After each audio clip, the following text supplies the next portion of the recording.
गुरुदेव जय माता जी। श्रीमद् भागवत पुराण षष्ठ स्कंद 9वां अध्याय। विश्व रूप का वध। वृत्तासुर द्वारा देवताओं की हार और भगवान की प्रेरणा से देवताओं का दधीचि ऋषि के पास जाना। श्री सुखदेव जी कहते हैं, परीक्षित, हमने सुना है कि विश्व रूप के 3 सिर थे। वे एक मुंह से सोमरस तथा दूसरे से सुरा पीते थे, तीसरे से अन्न खाते थे। उनके पिता त्वष्टा आदि 12 आदित्य देवता थे, इसलिए वे यज्ञ के समय प्रत्यक्ष रूप में ऊंचे स्वर से बोलकर खड़े विनय के साथ देवताओं को आहुति देते थे। साथ ही वे छिप छिप कर असुरों को भी आहुति दिया करते थे। उनकी माता असुर कुल की थी, इसलिए वे मात्र स्नेह के वशीभूत होकर यज्ञ करते समय उसी प्रकार असुरों को भाग पहुंचाया करते थे। देवराज इंद्र ने देखा कि इस प्रकार वे देवताओं का अपराध और धर्म की ओट में कपट कर रहे हैं। इंद्र डर गए और क्रोध में भरकर उन्होंने बड़ी फुर्ती से उनके 3 सिर काट डाल लिए। विश्वरूप का सोमरस पीने वाला सिर पपैया, सुरापान करने वाला गोरैया और अन्न खाने वाला तीतर हो गया। इंद्र चाहते तो विश्वरूप के बल से लगी हुई हत्या को दूर कर सकते थे, परंतु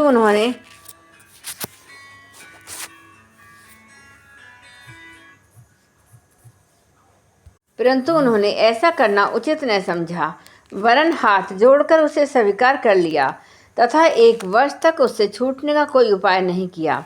तदंतर सब लोगों के सामने अपनी शुद्धि प्रकट करने के लिए उन्होंने अपनी ब्रह्म हत्या को 4 हिस्सों में बांटकर पृथ्वी, जल, वृक्ष और स्त्रियों को दे दिया। परीक्षित, पृथ्वी ने बदले में यह वरदान लेकर जहाँ कहीं गड्ढा होगा वह समय पर अपने आप भर जाएगा। इंद्र की ब्रह्म हत्या का चतुर्थांश स्वीकार कर लिया। वहीं ब्रह्म हत्या पृथ्वी में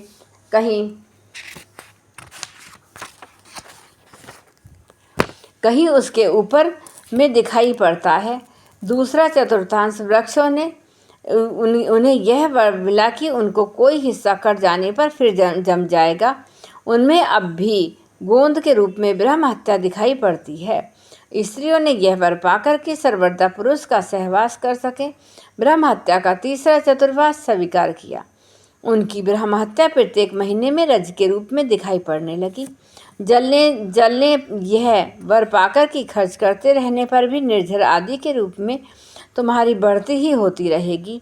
ब्रह्म हत्या का चौथा चतुर्थांश स्वीकार किया। फेन, बुध, वध आदि के रूप में वही ब्रह्म हत्या दिखाई पड़ती है। अतएव मनुष्य उसे हटाकर जल ग्रहण किया करते हैं। विश्वरूप की मृत्यु के बाद उनके पिता त्वष्टा, हे इंद्र, शत्रु तुम्हारी अभिवृद्धि हो और शीघ्र से शीघ्र तुम अपने शत्रु को मार डालो। इस मंत्र से इंद्र का शत्रु उत्पन्न करने के लिए हवन करने लगे। यज्ञ समाप्त होने पर अनिवार्य पचन नामक अग्नि से एक बड़ा भयानक दैत्य प्रकट हुआ। वह ऐसा जान पड़ता था कि मानव लोगों का नाश करने के लिए प्रलयकालीन विकराल काल ही प्रकट हुआ हो। परीक्षित, वह प्रतिदिन अपने शरीर के सब और बाणों के बराबर बढ़ जाया करता था। वह जले हुए पहाड़ के समान काला और बड़े डील-डोल का था। उसके शरीर में से संध्याकालीन बादलों के समान दीप्ति निकलती थी। उसके सिर के बाल और दाढ़ी मुझ तपे हुए तांबे के समान लाल रंग के तथा नेत्र दोपहर के सूर्य के समान प्रचंड थे।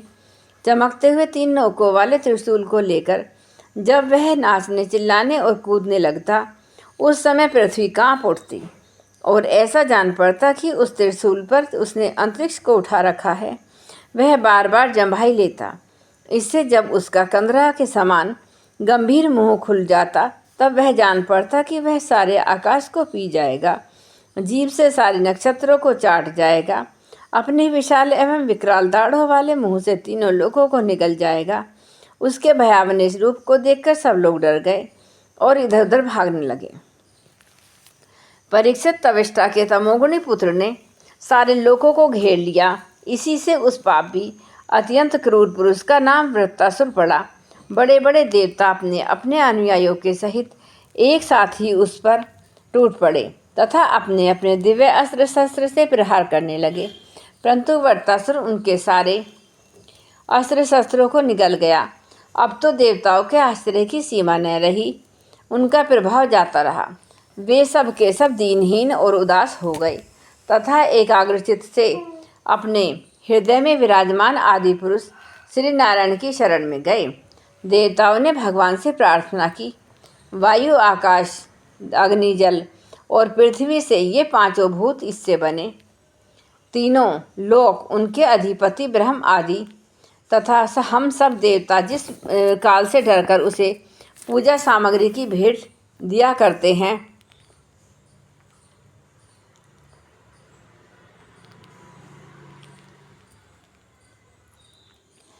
वही काल भगवान से भयभीत रहता है। इसलिए अब भगवान ही हमारे रक्षक हैं। प्रभु, आपके लिए कोई नई बात न होने के कारण कुछ भी देखकर आप विस्मित नहीं होते। आप अपने स्वरूप के साक्षात्कार से ही सर्वथा पूर्ण काम सब एवं शांत हैं। जो आपको छोड़कर किसी दूसरे की शरण लेता है वह मूर्ख है। वह मानो कुत्ते की पूंछ पकड़कर समुद्र पार करना चाहता है। व्यक्तक मनु पिछले कल्प के अंत में जिनके विशाल सींग में पृथ्वी रूप नौका को बांधकर अनायास ही प्रलयकालीन संकट से बच गए, वे ही मत्स्य भगवान हम शरणागतों को वृत्रासुर के द्वारा उपस्थित किए हुए दुस्तर भय से अवश्य बचाएंगे। प्राचीन काल में प्रचंड पवन के थपेड़ों से उठी हुई उत्ताल तरंगों की गर्जना के कारण ब्रह्मा जी भगवान के नाभि कमल से अत्यंत भयानक प्रलयकालीन जल में गिर पड़े। यद्यपि वे असहाय थे तथापि उनकी कृपा से वे उस विपत्ति से बच सके। वे ही भगवान हमें इस संकट से पार करें। उन्हीं प्रभु ने आदित्य होने पर भी अपनी माया से हमारी रचना की। उन्हीं के अनुग्रह से हम लोग सृष्टि कार्य का संचालन करते। यद्यपि वे हमारे सामने ही सब प्रकार की चेष्टाएं करा रहे हैं, तथापि हम स्वतंत्र ईश्वर हैं। अपने इस अभिमान के कारण हम लोग उनके स्वरूप को देख नहीं पाते। हे वे प्रभु, जब देखते हैं कि देवता उनके शत्रु से बहुत पीड़ित हो रहे हैं, तब वे वास्तव में निर्विकार रहने पर भी अपनी माया का आश्रय लेकर देवता, ऋषि, पशु, पक्षी और मनुष्य आदि योनियों में अवतार लेते हैं तथा युग युग में हमें अपना समझकर हमारी रक्षा करते हैं। वे ही सबके आत्मा के और परमाध्य देव हैं। वे ही प्रकृति और पुरुष से विश्व के कारण वे ही विश्व से पृथक भी हैं और विश्व रूप भी हैं। हम सब उन्हीं शरणागत भगवान श्री हरि की शरण ग्रहण करते हैं। उदास शिरोमणि प्रभु अवश्य ही अपने निर्जन हम देवताओं का कल्याण करेंगे। श्री सुखदेव जी कहते हैं, महाराज, जब देवताओं ने इस प्रकार भगवान की स्तुति की, तब स्वयं शंख, चक्र, गदा पंचधारी भगवान उनके सामने पश्चिम की ओर प्रकट हुए। भगवान के नेत्र शरतकालीन कमल के समान खिले हुए थे। उनके साथ 16 पार्षद उनकी सेवा में लगे थे। वे देखने में सब प्रकार से भगवान के समान ही थे। केवल उनके वक्ष स्थल पर श्री वत्स का चिन्ह और गले में कौस्तुक मणि नहीं थी। प्रेक्षक भगवान का दर्शन पाकर सभी देवता आनंद से विवल हो गए थे। उन लोगों ने धरती पर लौटकर साष्टांग दंडवत किया और फिर धीरे धीरे उठकर वे भगवान की स्तुति करने लगे। देवताओं ने कहा, भगवान, यज्ञ में सर्व आदि देने की शक्ति तथा उनके फल की सीमा निश्चित करने वाले काल भी आप ही हैं। यज्ञ में विघ्न डालने वाले दैत्य को आप चक्र से छिन्न भिन्न कर डालते हैं, इसलिए आपके नामों की कोई सीमा नहीं। हम आपको बार बार नमस्कार करते हैं। हे विधाता सत्व रजतम, इन 3 गुणों के अनुसार जो उत्तम, मध्यम और निकृष्ट गतियाँ प्राप्त होती हैं, उनके नियामक भी आप ही हैं। आपके परम पद का वास्तविक स्वरूप इस कार्य रूप जगत का कोई आधुनिक प्राणी नहीं जान सकता। भगवान नारायण वासुदेव, आप आदि पुरुष, जगत के परम कारण और महापुरुष हैं। आपकी महिमा असीम है। आप परम मंगलमय, परम कल्याण स्वरूप और परम दयालु हैं। आप ही सारे जगत के आधार एवं आदित्य हैं। केवल आप ही सारे जगत के स्वामी हैं। आप सर्वेश्वर हैं। सौंदर्य और मृदुलता की अधिष्ठात्री देवी लक्ष्मी के परम पति हैं।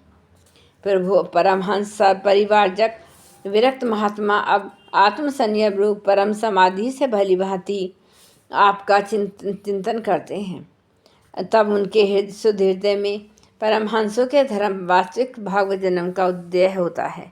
इससे उनके हृदय की ज्ञान रूप किवाड़ खुल जाते हैं और उनके आत्मलोक में आप आत्मानंद के रूप में बिना किसी आवरण के प्रकट हो जाते हैं और वे आपका अनुभव करके निहाल हो जाते हैं। हम आपको बार बार नमस्कार करते हैं। भगवान, आपकी लीला का रहस्य जानना बड़ा ही कठिन है, क्योंकि आप बिना किसी आश्रय और प्राकृत शरीर के हम लोगों के सहयोग की अपेक्षा न करके निर्गुण और निर्विकार होने पर भी स्वयं ही इस सगुण जगत की सृष्टि, रक्षा और संहार करते हैं। भगवान, हम लोगों को यह बात भी ठीक ठाक नहीं समझ पाते कि सृष्टि क्रम में आप देवदत्त आदि किसी व्यक्ति के समान गुणों के कार्य रूप इस जगत में जीव रूप से प्रकट हो जाते हैं और कर्मों के अधीन होकर अपने किए अच्छे बुरे कर्मों का फल भोगते हैं, अथवा आप आत्माराम, शांत स्वभाव एवं सबसे उदासीन साक्षी मात्र हैं तथा सबको समान देते हैं। हम तो यह समझते हैं कि यदि आप में ये दोनों बातें रहें तो भी कोई विरोध नहीं, क्योंकि आप स्वयं भगवान हैं। आपके गुण अगणित, महिमा अगाध है, आप सर्वशक्तिमान हैं। आधुनिक लोग अनेकों प्रकार के विकल्प, वितर्क, विचार, झूठे प्रमाण और कुकर्थपूर्ण शास्त्रों का अध्ययन करके अपने हृदय को दूषित कर लेते हैं और यही कारण है कि वे दुराग्रही हो जाते हैं। आप में उनके वाद विवाद के लिए अवसर ही बड़ी बात है। आपका वास्तविक स्वरूप समस्त माया में पदार्थों से परे और केवल है। जब आप उसी में अपना माया को छिपा लेते हैं, तब ऐसी कौन सी बात है जो आप में नहीं हो सकती।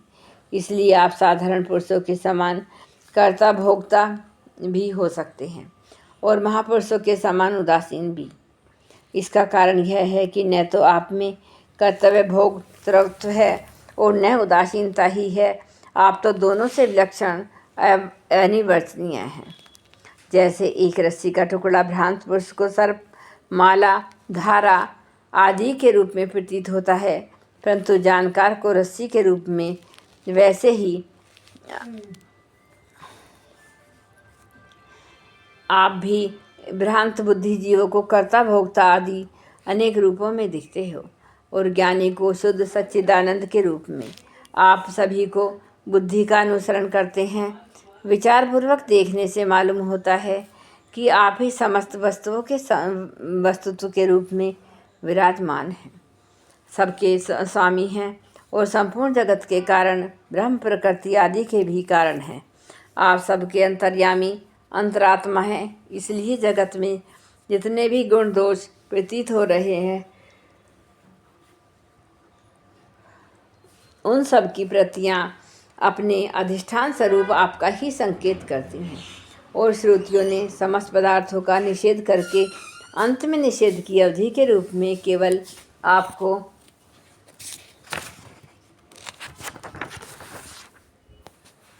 ही शेष रखा है। मधुसूदन, आपकी अमृतमयी महिमा रस का अनंत समुद्र है, जिसके नन्हे से सीकर का भी अधिक नहीं है। एक बार भी स्वाद चख लेने से हृदय में नित्य निरंतर परमानंद की धारा बहने लगती है। उसके कारण अब तक जगत में विषय भोगों के जितने भी लेश मात्र, प्रजाति मात्र सुख का अनुभव हुआ है या परलोक आदि के विषय में सुना गया है, वह सब का सब जिन्होंने भुला दिया है, समस्त प्राणियों के परम प्रियतम, हितैषी, सुदृढ़ और सर्वात्मा आदि ऐश्वर्य निधि परमेश्वर में जो आपके मन को नित्य निरंतर लगाए रहते हैं, आपके अपने चिंतन का ही सुख लूटते हैं।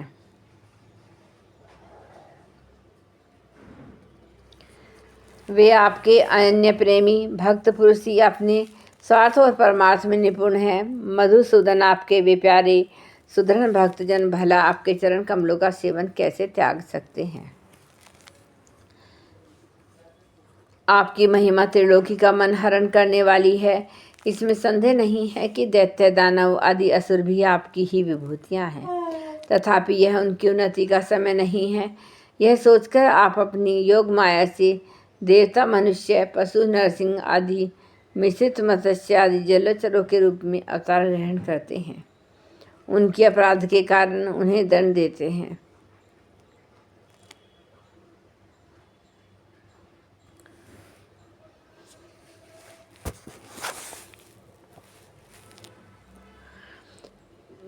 प्रभु, हम आपसे यह प्रार्थना करते हैं कि आप अपनी दया भरी विशद सुंदर और शीतल मुस्कान युक्त चितवन से तथा मुखारविंद से टपकते हुए मनोहर वाणी रूप सुमधुर सुधा बिंदु से हमारे हृदय का ताप शांत कीजिए, हमारे अंतर की जलन बुझाइए। प्रभु, जिस प्रकार अग्नि ही वंशभूत चिंगारियाँ आदि अग्नि को प्रकाशित करने में सामर्थ्य है, वैसे ही हम भी आपको अपने कोई भी स्वार्थ परमार्थ निवेदन करने में असमर्थ हैं।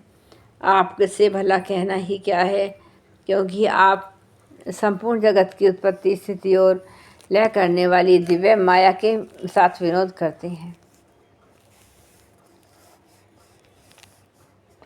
आप आकाश के समान सर्वगत हैं, निर्लिप्त हैं, आप स्वयं पर ब्रह्म हैं।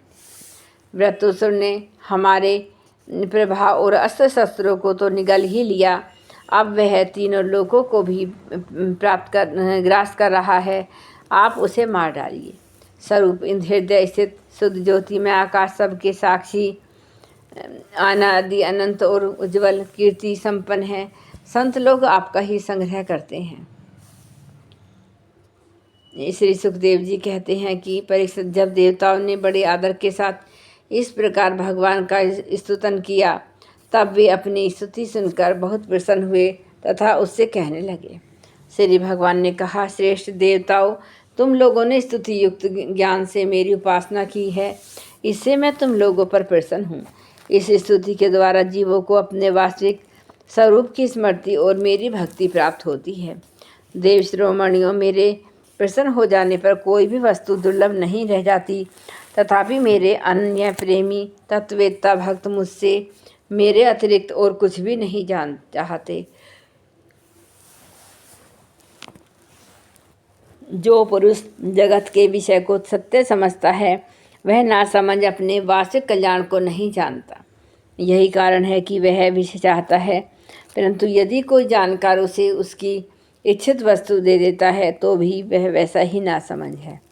जो पुरुष मुक्ति का स्वरूप जानता है, वह अज्ञानी को भी कर्मों में फंसने का उपदेश नहीं देता। जैसे रोगी के चाहते रहने पर भी स्वैद्वैध उसे कुपथ्य नहीं देता।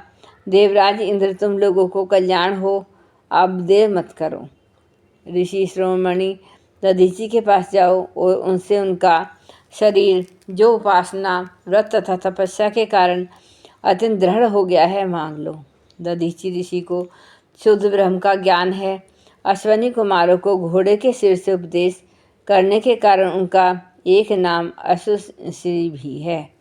उनकी उपदेश की हुई आत्म विद्या के प्रभाव से ही दोनों अश्वनी कुमार जीवन मुक्त हो गए। अर्थवेदी दधीचि ऋषि ने पहल मेरे स्वरूप अभेद नारायण कवच को त्वष्टा का उपदेश दिया था। त्वष्टा ने वही विश्वरूप को दिया था और विश्वरूप से तुम्हें मिला। दधीचि ऋषि धर्म के परम मर्मज्ञ हैं। वे तुम लोगों को अश्वनी कुमार के मांगने पर अपने शरीर के अंग अवश्य दे देंगे। इसके बाद विश्वकर्मा के द्वारा उन अंगों से एक श्रेष्ठ आयु तैयार करा लेना। देवराज, मेरी शक्ति से युक्त होकर तुम उसी शास्त्र के द्वारा वृत्रासुर का सिर काट लेंगे। देवताओं, पुत्र वृत्रासुर के मर जाने पर तुम लोगों को फिर से तेज, अस्त्र शस्त्र और संपत्तियाँ प्राप्त हो जाएंगी।